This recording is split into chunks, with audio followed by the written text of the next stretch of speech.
1. 토바후의 초화산. 이것은 74,000년 전에 일어났고 지구상 가장 큰 폭발 중 하나였어요. 수년 동안 전 세계적으로 지속된 겨울을 야기했죠. 화산가스는 양쪽 방구로 분출되어 전 세계로 이동되었어요. 이 폭발은 1130평방킬로미터의 면적에 달하는 유명한 토바 호수를 만들었죠. 토바 화산은 여전히 활동 중이며 만약 비슷한 폭발이 다시 일어난다면 인도네시아와 말레이시아 모두에게 직접적인 영향을 끼칠 거예요. 하지만 토바는 전 세계 기후에 영향을 줄 수 있을 만큼 충분한 가스를 내뿜을 수 있어요. 그리고 저번과 마찬가지로 온도가 더 시원해지고 얼음의 양이 증가하고 눈이 훨씬 더 많이 오게 될 거예요. 호주 북서쪽에서 동아프리카까지 걸쳐있는 나라 및 지역들은 쓰나미를 겪을 수 있어요.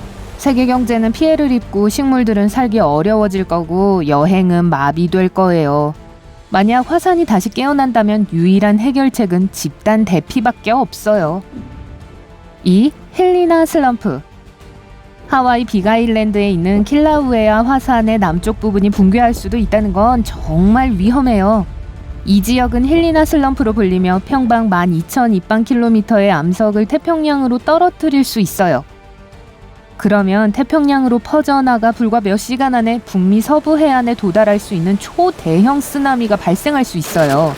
12만 년 전 하와이 마우나로아 근처에서 비슷한 붕괴가 일어났어요. 이것은 세계에서 가장 높은 빌딩 중 하나인 타이베이 마천루만큼 높은 파도와 함께 쓰나미를 일으켰어요. 바로 지금 이 슬럼프는 세계의 어떤 해양섬의 슬럼프보다도 빠르게 변형되고 있어요. 용암에 의해 밀려 이것은 바다를 향해 1년에 10cm씩 이동하고 있어요. 하지만 지질학자들은 조만간 메가 쓰나미가 일어날 것 같진 않다고 믿고 있는데, 왜냐하면 이 슬럼프는 화산에서 분리되는 것을 막아주는 어떤 좁은 땅에 의해 버텨지고 있거든요. 3. 북해 쓰나미. 6,200여 년 전 기후가 따뜻해지기 시작하면서 얼음이 녹고 해수면이 상승하게 되었죠. 이것으로 노르웨이 가장자리 주변의 수중 퇴적물이 훨씬 더 무거워졌어요. 그리고 이로 인해 290km에 달하는 연안 대륙붕이 붕괴되었죠. 이 사건은 지금까지 발생한 가장 큰 해저 산사태로 과학자들이 생각하고 있는 세계의 스토레가 슬라이드라고 알려져 있어요. 대륙붕이 무너짐으로 인해 북대서양에 메가 쓰나미가 일어났죠. 이 붕괴가 초래된 이유엔 두 가지가 있을 수 있어요. 하나는 파이어 아이스의 확장을 촉발시킨 지진일 가능성입니다. 이것은 메탄 분자를 함유한 얼음 퇴적물로 보통 해저에 나타납니다. 아니면 녹을 때 연안 대륙붕 가장자리로 수조톤의 고체 물질을 운반한 얼음일 수 있어요. 그렇게 지진이 일어났고 해저의 넓은 지역이 더 깊은 바닷속으로 무너지게 된 거죠. 파도는 스코틀랜드 해안 너머서까지 느껴졌고 심지어 멀리 그린랜드까지 도달했어요. 그 결과는 노르웨이 대륙붕의 천연가스전인 오르멘 랑해죠. 하지만 어떤 과학자들은 비슷한 사건이 새로운 빙하기 이후에나 일어날 수 있다고 보는 반면, 어떤 과학자들은 새로운 산사태가 일어날 위험이 전혀 없다고 보고 있어요. 4. 캐스케디아 해구의 빅1. 북아메리카의 서해안, 태평양의 해저에는 섭입대가 있어요. 이것은 두 개의 지질 구조판이 만나 판 하나가 휘어져서 다른 판 아래로 밀려 들어가기 시작한 것을 말해요. 캐스케디아 해구는 북캘리포니아에서부터 밴쿠버 섬까지 이어져 있어요. 이 경우 해양 저평원이 북미 대륙 아래로 강제로 밀려 들어가게 되죠. 바닥은 매년 약 4cm씩 움직여요. 하지만 판의 윗부분은 고착되어 있고 이제 북미판이 압축되고 있죠. 압력은 계속 누적되고 있고 해제될 필요가 있어요. 그게 진도 9의 지진 형태로 일어날 수 있죠. 이로 인해 해안이 2m 정도 가라앉을 수 있고 수평으로 움직일 수 있어요.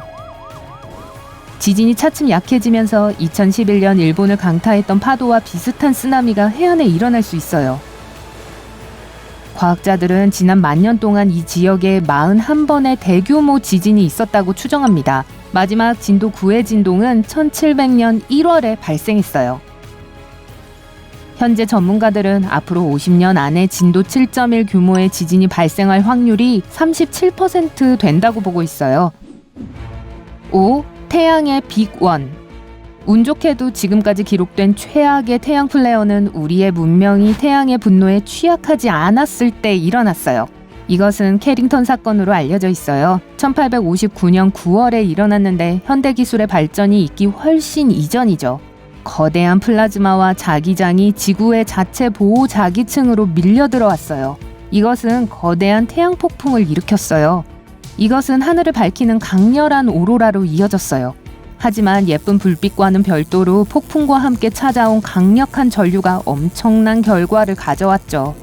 유럽과 북미를 모두 아우르는 전신통신 시스템이 다운되었던 거예요. 화재가 발생했고 끊긴 전원 공급 장치에서 으스스한 메시지가 계속 전달되었어요. 1989년에 또 다른 심한 태양 폭풍이 지구를 강타했어요. 가장 극단적인 결과는 캐나다 퀘벡에서 나타났죠. 전력망이 완전히 오프라인 상태가 되었고 600만 명의 사람들이 전기 없이 지내야 했어요. 태양 플레어는 종종 일어나는 것이기 때문에 몇몇 과학자들은 또 다른 강력한 폭풍이 곧 일어날 거라고 예측하고 있어요. 그들은 그걸 더 빅원으로 이름 지었죠. 이런 식의 큰 태양 폭풍은 500년에 한 번 일어나요. 과학자들은 이것이 며칠, 몇 개월 또는 심지어 몇 년 동안 전 세계의 전기와 통신 시스템을 파괴할 수 있을 만큼 충분히 강력할 거라고 믿고 있어요. 6. 새로운 소행성의 충돌. 몇백만 년에 한 번씩 문명을 위협할 만큼 큰 물체가 우주에서 나타나죠. 공룡을 멸종시킨 소행성 또는 해성의 직경은 11에서 80km였어요.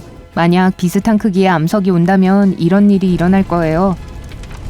첫 번째로 충돌로 쓰나미가 일어날 수 있지만 이건 암석이 바다 한가운데에 떨어지는가 아니면 마른 땅에 떨어지는가에 달렸어요. 뜨거운 먼지, 재, 그리고 수증기의 구름이 충돌 분화구에서 퍼져나갈 겁니다. 폭발로 인해 소행성의 파편들과 조각들이 대기권 밖으로 던져질 거예요. 이것들은 방사능에 의해 가열될 것이고 만약 다시 지구로 떨어진다면 산불을 일으킬 수 있죠. 그러는 동안 충돌로 인한 충격은 전 세계적으로 지진과 화산 폭발을 촉발시킬 겁니다. 수년 동안 먼지와 다른 입자들이 지구 표면을 뒤덮어서 생존하기 어려운 가혹한 환경을 조성할 수 있어요. 이 시나리오에 대비하기 위해 몇몇 과학자들은 개념적인 소행성 디플렉터를 디자인하고 있어요. 이것의 의도는 소행성에 폭발물을 보내는 거예요. 이것이 소행성의 표면 일부를 파괴해서 궤도를 바꿀 거라는 희망이죠. 7. 옐로스톤 화산. 미국 옐로스톤 국립공원 아래에 위치한 옐로스톤 초화산은 지구상에서 가장 적극적으로 감시되고 있는 곳 중 하나예요. 지난 200만 년 동안 3번의 강력한 폭발이 있었어요. 마지막은 64만 년 전에 발생했고 전 그때 없었어요. 3,900평방킬로미터 면적의 가라앉은 거대한 분화구가 만들어졌죠. 만약 다시 분출이 된다면 토바 사건보다 훨씬 더 안 좋은 결과가 나올 거예요. 왜냐하면 대부분의 재가 바다가 아닌 육지로 떨어질 것이기 때문이죠. 마지막 폭발은 화산재를 미국 대륙에 흩뿌렸어요. 모든 초목은 사라질 수 있고 동물들은 결국 독성 화학물질을 들이마시게 될 수 있어요. 땅은 밝은색을 띠게 되고 들어오는 방사선은 대기로 반사될 거예요. 이는 오랜 가뭄을 야기할 수 있어요. 물 공급이 막히게 되고 전기선이 고장이 나고 운송에 아주 큰 차질이 생길 거예요. 이런 화장지를 사서 쟁여놔야겠는데요. 오늘 새로운 것을 배웠다면 이 영상에 좋아요를 주고 친구와 공유하세요. 여기 여러분이 좋아할 만한 다른 멋진 비디오들이 있습니다. 왼쪽 또는 오른쪽을 선택하고 삶의 밝은 면에 머무르세요.